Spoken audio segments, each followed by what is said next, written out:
የከዋክብቱ ፍልሚያ ሁለተኛው የሴሌብሪቲ ካፕ በጉጉት እየተጠበቀ ነው። በበስንቱ ድራማ የባለቤትነት መብት ላይ የተፈጠረው ውዝግብ ወደ ፍርድ ቤት አመራ። ድራማው በቻናል 1 ቴሌቪዥን ስርጭት ከጀመረ ከአንድ ክፍል በኋላ እንዲቋረጥ የተደረገው በኢቢኤስ ቴሌቪዥን እና በአብሪኮ መልቲ ሚዲያ መካከል በተፈጠረ አለመግባባት መሆኑ ታውቋል።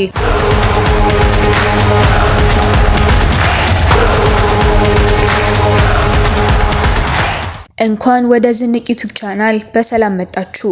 እዚህ ቻናል ላይ ህይወታችሁን የሚቀይሩ አነቃቂ ታሪኮችን፣ ወቅታዊና እውነተኛ መረጃዎችን እንዲሁም ዕውቀታችሁን የሚያሰፉ የተለያዩ ዝግጅቶችን ይዘንላችሁ እንቀርባለን። ዛሬም እንደተለመደው ልዩና አስተማሪ የሆነ ርዕስ ይዘንላችሁ መተናል። ይህ ቪዲዮ አዲስ እይታን እንደሚሰጣችሁና ለህይወታችሁ ግብዓት እንደሚሆን አንጠራጠርም። ቪዲዮውን ከመጀመራችሁ በፊት ግን ለዚህ ቻናል አዲስ የሆናችሁ ሰብስክራይብ በማድረግ ቤተሰብ እንድትሆኑ እንዲሁም የደውል ምልክቷን በመጫን የምንለቃቸው ቪዲዮዎች በሙሉ በፍጥነት እንዲደርሳችሁ እንጋብዛለን። አሁን በቀጥታ ወደ ዛሬው መሰናዷችን እንለፍ። የከዋክብቱ ፍልሚያ ሁለተኛው የሴሌብሪቲ ካፕ በጉጉት እየተጠበቀ ነው። ባለፈው ዓመት በደመቀ ሁኔታ ተጀምሮ የብዙዎችን ቀልብ መሳብ የቻለው የታዋቂ ሰዎች የስፖርት ፌስቲቫል ወይም ሴሌብሪቲ ፉትቦል ካፕ ለሁለተኛ ጊዜ ሊካሄድ ዝግጅቱን አጠናቋል። በዘንድሮ ዓመት ከፔፕሲ ጋር በመተባበር የሚቀርበው ይህ ታላቅ ስፖርታዊ ድግስ የኪነ ጥበብ ሰዎችን፣ ጋዜጠኞችን እና የሶሻል ሚዲያ ኮከቦችን በአንድ አረንጓዴ ሳር ላይ ያገናኛል። የውድድሩ መርሃ ግብር ውድድሩ በአዲስ አበባ ዩኒቨርሲቲ 6 ኪሎ በሚገኘው አዲሱና ዘመናዊው ኤፍቢ ሜዳ ላይ የሚከናወን ሲሆን ቀኖቹም እንደሚከተለው ተለይተዋል።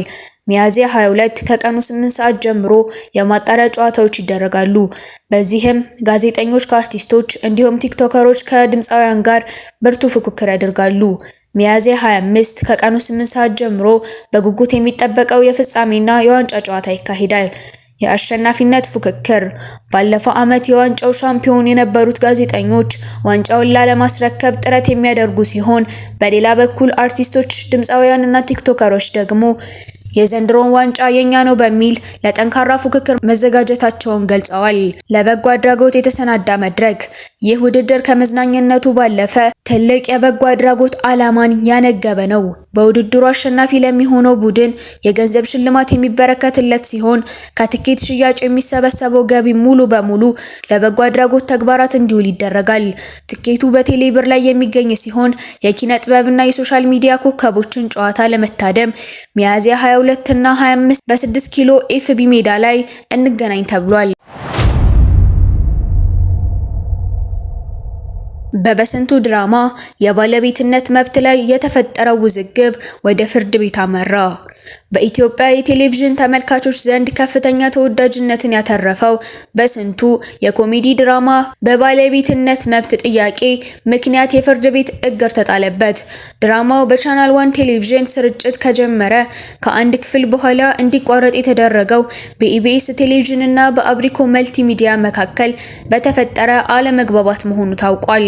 ለተከታታይ 3 ዓመታት በኢቢኤስ ቴሌቪዥን ሲተላለፍ የቆየው በስንቱ ከሚያዝያ 4 ቀን 2018 ዓመተ ምህረት ጀምሮ ቻናል 1 ኢትዮጵያ በመዘዋወር ስርጭቱን ጀምሮ ነበር። ሆኖም ግን ድራማው በጣቢያው አንድ ክፍል ብቻ ካሳየ በኋላ ከባለቤትነት መብት ጋር በተያያዘ ከፍርድ ቤት በመጣ እግድ ምክንያት እንዳይተላለፍ ታግዷል። ከዚህም ጋር ተያይዞ የቀረጻ መቆም እግዱን ተከትሎ በቀጣዩ ሊሰሩ የነበሩት የድራማ ቀረጻዎች ለጊዜው እንዲቆሙ የተደረገ ሲሆን ድርጊቱን ለድራማው ተሳታፊ አርቲስቶችም መነገሩ ተሰምቷል።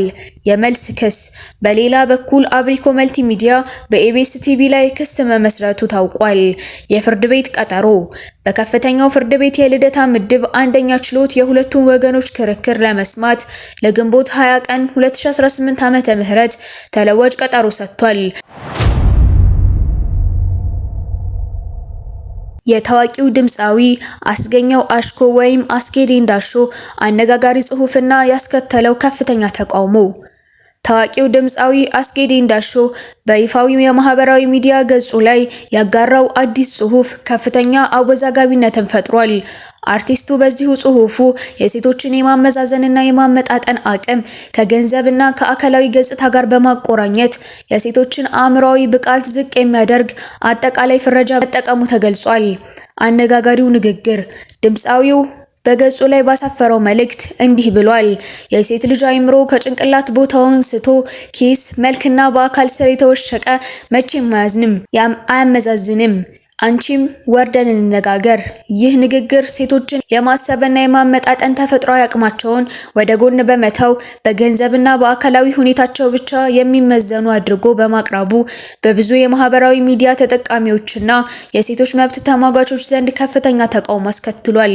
የተሰነዘሩ ትችቶችና እውነታዎች ጉዳዩ በጥልቀት የተመለከቱት ታዛቢዎች እንደሚሉት በኢትዮጵያም ሆነ በዓለም አቀፍ ደረጃ ሴቶች በፖለቲካ፣ በኢኮኖሚያዊ፣ በሳይንስና በማህበራዊ ዘርፎች ያላቸው ከፍተኛ የአመራር ብቃት በተግባር እያረጋገጡ ይገኛሉ።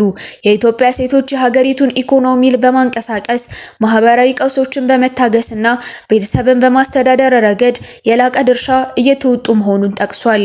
በመሆኑም ሴት ልጅ አቅሎ በኪስና በሰውነት ወይም በአካላዊ ገጽታ ብቻ መለካት ያለፈበት ኋላ ቀርና የዘመኑን እውነታ የማይቀበል አመለካከት መሆኑን የዘገባው ምንጮች አመልክተዋል። እንዲህ ያሉ ንግግሮች በሴቶች ላይ የስነ ልቦና ጫና ከመፍጠራቸውም በላይ የተሳሳተ ማህበራዊ አመለካከት እንዲሰፍን ያደርጋሉ ሲሉ አስተያየት ሰጪዎች ስጋታቸውን ገልጸዋል። የአርቲስቱ አነጋጋሪ ንግግርና የተሰነዘሩት ትችቶች ድምፃዊው አስጌ ከዚህ ቀደም በደቡብ ኢትዮጵያ በተለይም በወላይታ፣ ጋሞና ጎፋ ባህላዊ ዜማዎች በልዩ ድምጽ አወጣጥና በመድረክ እንቅስቃሴው በብዙ ዘንዶች ዘንድ የሚወደድ አርቲስት ነው። ይሁን እንጂ ከቅርብ ጊዜ ወዲህ በማህበራዊ ሚዲያ ላይ የሚያጋራቸው አነጋጋሪ፣ አግላይና ስሜት ቀስቃሽ የሆኑ ጽሑፎች የሰዎችን ትኩረት ለመሳብ የሚደረጉ ጥረቶች ተደርገው እየታዩበት ይገኛሉ። ማርታ ስዩም የተባለች የዩኒቨርሲቲ ተማሪ ይህንኑ ጉዳይ አስመልክታ በሰጠችው አስተያየት የሚከተሉት ነጥቦችን አንስታለች። አርቲስቱ በቅርቡ ያጋራው ጽሑፍ በብዙ ሺዎች የሚቆጠሩ ተከታዮች ያሉት ታዋቂ ሰው ሊጠቀምበት የማይገባ ክብር የጎደለውና ማንነትን ዝቅ የሚያደርግ ቋንቋ የተሞላበት ነው።